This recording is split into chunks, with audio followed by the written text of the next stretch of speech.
Il existe une phrase que beaucoup d'Africains ont oubliée. Une phrase pourtant normale. Une phrase que beaucoup d'Africains ont peur de prononcer. Je suis fatigué. Parce que dans certaines familles, la personne qui réussit n'a plus le droit d'être fatiguée. Elle n'a plus le droit d'avoir un problème, ni même d'avoir le droit de craquer. Elle n'a plus le droit de dire je n'en peux plus. Tu vis en France, on pense que tu es heureux. Tu vis au Canada, on pense que tu es riche. Tu vis aux États-Unis, on pense que tu n'as pas de soucis.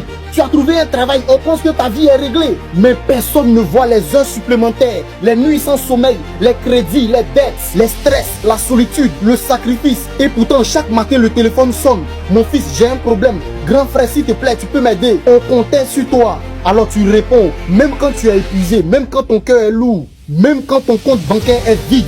Parce qu'on t'a appris une chose, celui qui réussit doit toujours être fort. Alors tu souris, tu rassures tout le monde, tu dis ça va, alors que ça ne va pas, tu envoies de l'argent, tu encourages les autres, tu portes la famille, mais toi qui te porte?